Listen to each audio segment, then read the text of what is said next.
This is another episode of me documenting the day-to-day process that I'm taking to achieve long-term consistency in the financial market. And today is another green day. So now I have not had a losing day in 5 trading days. So there you go. Thing is though, first trade that I took put me in a lot of drawdown. But I tell myself, the best traders are the best losers. I have to be resilient to loss. So although I took a huge loss, almost $150, because the market came back on me so fast that I literally froze up and didn't react to anything, didn't put a stop loss in. I tell myself, bro, wait, stay patient. It could still play out. So I wanted to end the session because of that fat ass loss, but I stuck around and the market gave me something that made sense and I took it and I just went for low hanging fruit objective, in and out, boom, done, that's it. So first trade, $145 loss, 72 points. This cannot happen. This cannot happen. This is not okay. And I'll go over what happened and I'll explain what happened. And then the second trade, I just find something that makes sense and catch 97 points. I'm able to recover the drawdown intraday because I am resilient to loss. I don't know what it was, but I had a switch last month, I believe it was. And I just keep reminding myself the best traders are the best losers. And every time that I incur some loss, I'm not letting it affect my mental. I'm refusing to lament. I'm refusing to feel any kind of resentment with the market. And I'm able to recover from that. So the trade win percentage, it's steady increasing. I believe it used to be 12% at the low. The day win percentage is also increasing. I believe it was, I don't even know, probably like 14%. What is dropping though is my average win to loss, which is 2. Obviously with this fat ass loss right here. But I'm trading 1 micro and I'm just trying to get out of this drawdown that I'm in right now. If we go to top step, now I'm in $1,200 in drawdown still, so I still have a lot of room to go. But after this session, I feel comfortable in sizing up, trading 2 micros. And I believe I can work my way out of this drawdown a bit faster, which isn't necessarily the goal, but I'm just confident in my plan and my ability to come to the market, form a solid trade plan, and follow through with that. I mean, look at what the majority of this drawdown occurred on literally 1 trading day. I'm not doing that anymore.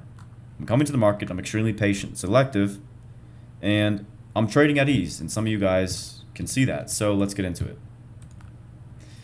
So I don't know if you guys experienced this, but this morning, TradeZilla was down. A lot of websites were down because of a Cloudflare outage or something. So I had to do my review on Word. So I can't show you guys the screenshots of what I was thinking going into this session. It's just really small. It's all messed up because I had to download it off of Word and then put it into here. But again, I literally just used the same approach that I did last week that worked. I come to the market, I lay out 2 possible scenarios, and then I go with the one that makes the most sense based on higher time frame narrative and market criteria. So I should probably replace this from how I'm feeling to potential scenarios because that's what I've been using this section of my market approach for.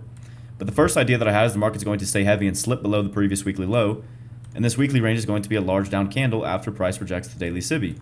So what I was thinking going into today, why I went in with the bearish bias, is because of number 1, the weekly chart, number 2, the daily chart, which supports the idea. So we have this down candle here, right? After we've had up candle, gap up candle, premium wick, rejects it, forms this down candle, and look what we did last week. Last week we have basically kind of like this indecisive close. The market's telling me it's comfortable where it's at, not really interested in going higher. So although we have 2 consecutive runs below an old weekly low that has closed above it with large discount wicks, I'm thinking that this right here is not setting up a run below this to go higher. I'm thinking this is closing here indecisive to tell me market's comfortable where it's at, and the following candle is going to look something like this, a larger down close candle, because of what we have done on the daily chart. On the daily chart, this is yesterday's price action. I did not trade yesterday. I was moving back here. I flew home, came back here, had to get everything situated yesterday morning, and it was also my first day of work. So what does Monday do? It trades up into the daily SIBI, but it doesn't even reach the middle of it. Well, if it can't do that, then it's very bearish. So if yesterday trades up into the daily SIBI and it doesn't even trade to the middle of it and it closed way off of it, all the way down here, am I expecting higher prices the following day? Absolutely not. I'm expecting something like this. And you can note my pre-market annotations that I'm noting this as the draw on liquidity. So although we've had a run on sell side here and then again here, I'm not viewing this as the market going higher. I'm viewing this as simply rebalancing the range. So I'm looking at this price action and thinking, okay, in order for us to go lower, we need the market to rebalance this drop down, right? Well, here's your rebalance. We had it on Friday when we cleared this daily low, pushed back inside the range. Then we see a continuation of that Monday into the daily SIBI, and then boom, drop it lower, attack the relative equal lows down here. This is unfinished business. We only went below that low by 11 points on the NASDAQ. So now here we are, reaching into that level. Now let me see if I can pull up my pictures from this morning. Can't really see it. You can see I'm noting this as a potential draw on liquidity. Anticipating price to slip below the previous weekly low based on the daily chart, based on the weekly chart. And the reaction to the daily SIBI, that is bearish. Cannot even see what I wrote because, I mean, the quality of the image is just really low. I had to download it from Word. But I'll just explain right here in real time, looking at the price action that we have now. So on the 4-hour chart, we can see that we have boom, boom, relative equal lows. I'm considering these relative equal lows because this low only went below this low by 3.25 points. So I'm looking at the previous weekly low, what we've done below it, and I'm thinking that this is unfinished business. We've only had a shallow run below previous weekly low, and with this reaction to the daily SIBI, I'm thinking price is going to slip it. Also based on how last week's candle closed, right? And what do we see? Boom, we slip it.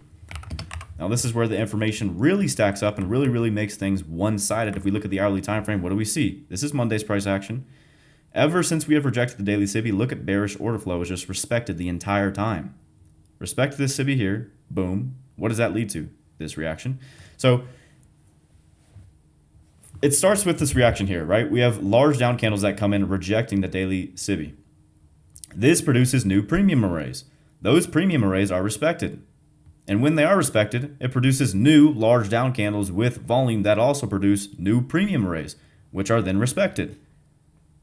And then the cycle just repeats. And this is how I tell like what side of the curve we're on, where we're going right now at this moment. What is the information the market's giving me at this moment? Well, this is the Asia session. This is today. And what do? We rebalance to this SIBI. We close below the midpoint. That's a sign of weakness. This high goes above that high. And it's above that high as well. So that's an intermediate term high in the Asia session. And the reaction at this SIBI makes a bearish order block. And then price rejects that as well. But at the same time, we have more large down candles coming in with volume here, full body thick down closed candles. That's respected there. This gap fails. So although we have a run below the previous weekly low, I'm not thinking we're going higher here because these candles that come in, they lack volume. They aren't full body thick up close candles that produce new discount arrays, which are respected. It does produce a BISI, but it's disrespected. It becomes inversed. And that's what leads to the drop down. And now we're seeking daily sell side here.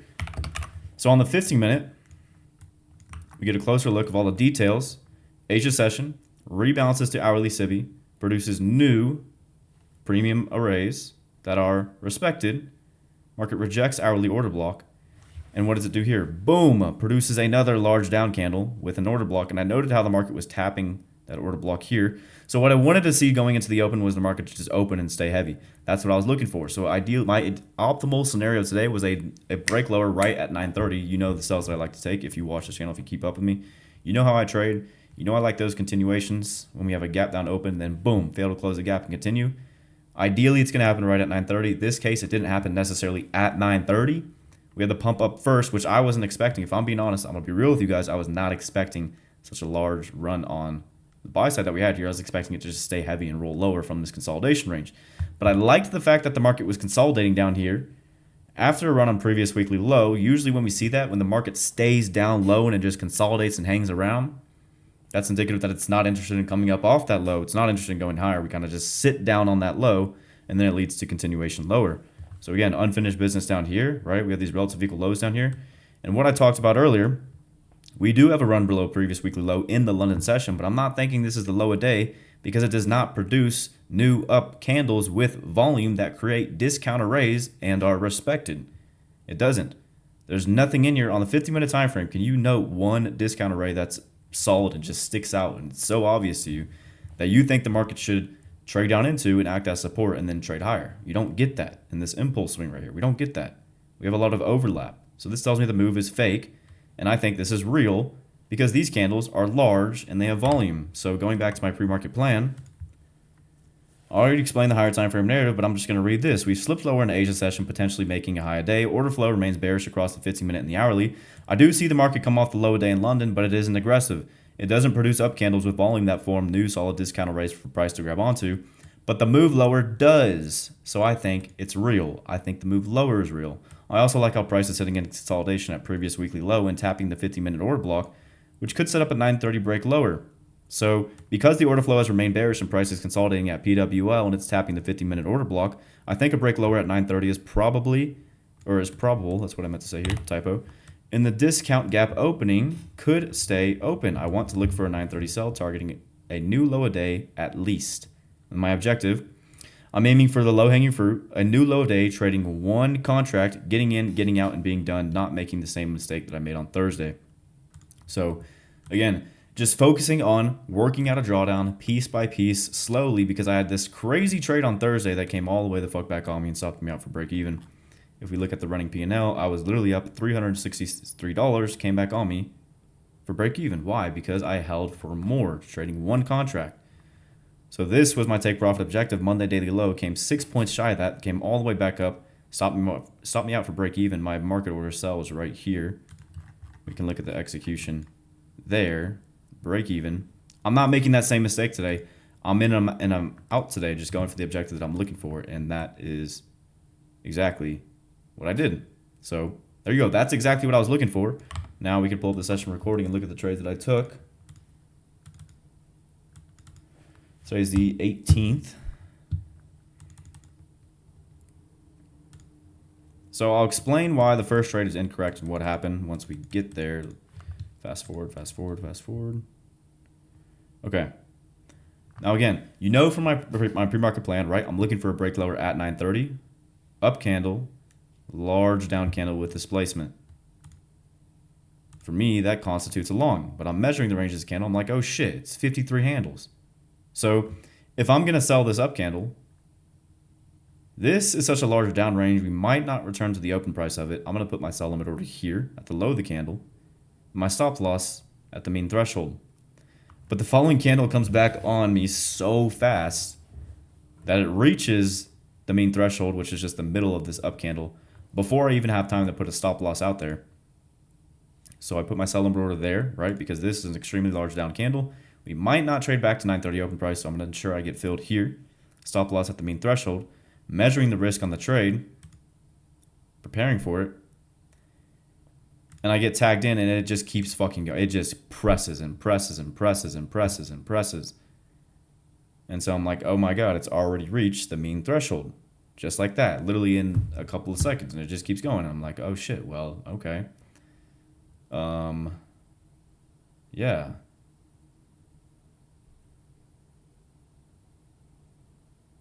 That was definitely a tough loss. Why does this not work out? Why? If you get your trades wrong, if you lose a trade, you have to ask yourself, why does it not work? Why did I lose money here? Why was I wrong? Why was I incorrect? So you can learn from it, take that lesson, move forward, become a better trader. Why was this not correct? Well, look what we have here. We have a pre-market consolidation range. And typically what we see when we have a pre-market range is first, well, you see a lot of manipulation around the pre-market range. So my bias is bearish today, right? If my bias is bearish and the market drops lower out of the consolidation range, first, what I want to see on the 5-minute is the market clear the consolidation range low or the pre-market low to indicate a breakdown out of this consolidation range. I never got that. I traded before I got that. So what we see here is the market trades down, takes the pre-market range sell side first, then rallies up, takes the pre-market buy side second, then we get the real move. And this is something that repeats over and over and over again when we have these consolidation ranges. You will see the market take opposing liquidity of that consolidation range before it makes the real move. And it could do something like this, where it trades down first, trades up second, then goes. So sell side first, buy side second, real move. And this happens. This is something that repeats. And this was basically the reason that I formed this trade model here. Trying to catch the real swing of the New York morning session was because I noticed this phenomenon around how the market trades around the pre-market consolidation range, how it manipulates that range, and how that makes the real move of the morning session. In this case, the real move does not come until we take the pre-market buy side. So if I'm selling short here, and we have all these relative equal highs up here, well, there's a reason for the market to want to come back and remove the buy side from the marketplace here, and then make a move lower. So in order for me to sell here, in order for me to be comfortable selling the market here without it taking buy side, I need to see, the market obviously clear the pre-market range first. Then I can be comfortable thinking, okay, you know what? This is probably just going to stay heavy, and it's not going to go for the high of the consolidation range. I am comfortable with selling it. In this case, we didn't do that because the following candle went boom, boom. So I take a huge loss on this position. Now, at that point in time, I feel the loss. It's literally $150 in a single trade, in one trade, and I'm trying to work my way out of drawdown. So how do you think that makes me feel? Well, immediately I become scared. I'm timid. I'm not trusting of my idea. Immediately I'm thinking, boom, my bias is probably incorrect today. So today taught me a lot about how taking losses, especially large losses, can influence my trust in my plan because it's still played out. And I don't sell the inversion fair value gap because I'm not trusting of the sell after the market has done this. So I'm just waiting and I'm being patient. I need more time. I need more information for the market to confirm to me and tell me, yes, we are going lower. So I wasn't really trusting of this as being a high. I thought we could be bullish here when we left this down candle here, right, into the pre-market sell side. Large up candle, fair value gap. So in the recording, you can see that I'm literally putting, after this loss, and there I was making my annotations in Word, I need this down candle to fail before I consider selling again because I'm not trusting of the move after I took this loss. So that has another, that shows where I lack resilience, where I stop out like this and then I'm not able to trust my idea because I took such a large loss. But even then, I'm just being careful and I'm, in a sense, I'm protecting my downside, making sure the sell is really, really confirmed to me before I even put risk on again. So I really wouldn't even say that I did anything necessarily wrong there. And then the second trade that I actually end up taking is when I finally get a feel for the market about 15 minutes into the open. I can have a feel for the condition. I kind of know what we're doing, and I'm able to sell the order block on a huge pump back up into it. So I'll explain the logic behind this trade as well. So let's look at what we've done here. We have this huge pump up, but that was fake. That failed. I'm telling myself I'm not going to sell the market until this down candle fails because this should act as a bullish order block if we are bullish for the morning session. But it fails. So I'm noting this as a high probability order block since this has failed and we have crossed the open price of that up close candle. This is laid into the pre-market range buy side. That makes this a high probability bearish order block. But I'm not just going to sell the low of that candle because that would make me prone to a retracement. And if I'm selling that candle right there, go back to my chart. Where's my chart? Where's my chart? There we go. So if I were to sell the market just at the butt end of this candle, well, where would my stop loss go? Would it have to go at least at the midpoint?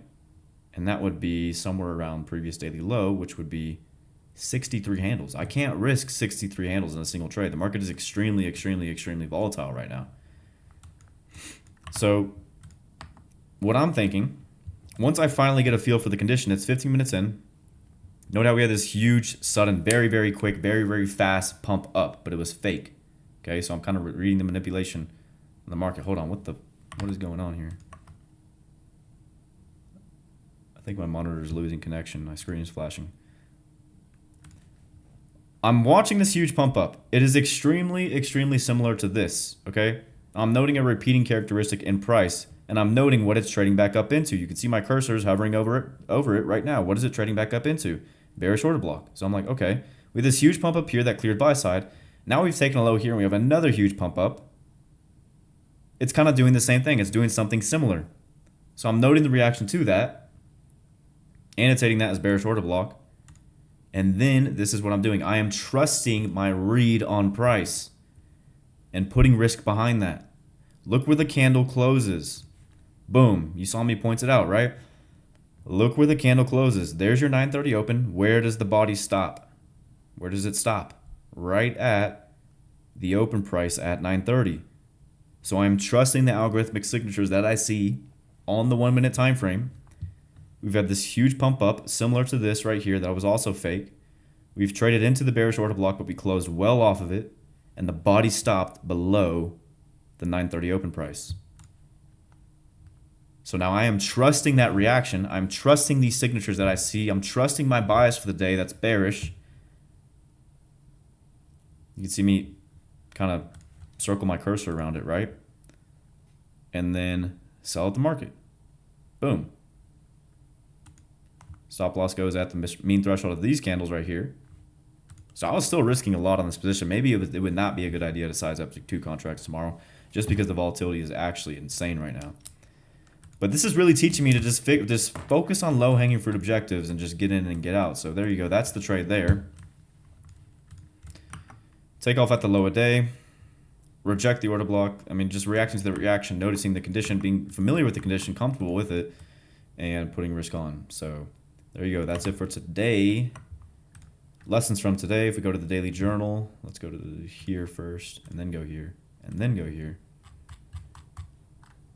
So I learned how taking a large loss can instantly sway my rate on price. It immediately impacts the trust in my plan. I'm shy to execute on the idea again because I'm not trusting of it. It is so important to be resilient to loss. I wanted to end the session as soon as I took the fat loss, but stopped and reminded myself the best traders are the best losers. So I stayed patient and I tried it again. This is the only reason that I'm able to literally get out of drawdown on that very day. I'm extremely proud of myself for this. Like, this is good. This is good. This is very, very good trading behavior. I'm not letting the loss impact me, and I'm recovering from it. So I got a good reminder of the real risk present in the markets when it came back on me so fast I couldn't even react. That is true. There is real risk present in these markets, and it can literally just do 123 handles in 1 minute. So if you don't got a stop loss in, your ass is grass. What did I do wrong? The market came back on me so fast that I froze up and didn't put a stop loss in, leading to large loss. What did I do right? I was resilient to loss, tried my idea again, the only reason I came out on top, and I followed through with my plan. So there you go. There you have it. Doing these reviews in the morning now because I'm working, so I have to go in at 10 o'clock today. It's 8:54, so I still have about 45 minutes for me to do some extra additional work on my trading before I do go in. And yeah, that's about it. Things are changing for the better. It's literally been 5 trading days without a loss. It's been 5 trading days without a red day, which is kind of unheard of for me. It's actually, I don't think I've ever done this before. So you could say, in a sense, that I'm trading at my best, although I'm out in drawdown. I set the goal to improve my trade win percentage to 31% and the day win percentage to 47% on the express funded account, and I'm working my way back up, slowly, piece by piece. You can see how I traded as soon as I passed it. Again, I was dealing with something external from the market on the 3rd that happened, and then here's how I traded as a result, right? So you pass the eval, you get the express funded account, you're on cloud 9, you're so confident, you think you've got it, everything is easy, I got this, I'm just going to make so much money, and no, you get fucking humbled. But here you go. I've realized where I've gone wrong, I'm slowly correcting myself, and here we go. Here we are. Very, very proud of myself, I'm very proud of the way that I'm trading recently, and I really believe a lot of it has to do with taking a job, and that just removes all the pressure off of trading. And I'm not sitting in this fucking room all day trying to make this work too. Again, that's what I did for the last 2.5 years. I refused to do anything but trading, refused to get any kind of job or do anything but trading.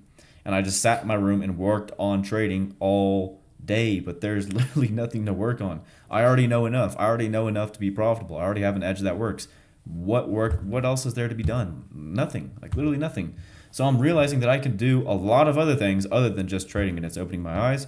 And my quality of life is just drastically improving right now. It's insane. You know, my eyes have been open to a lot of things.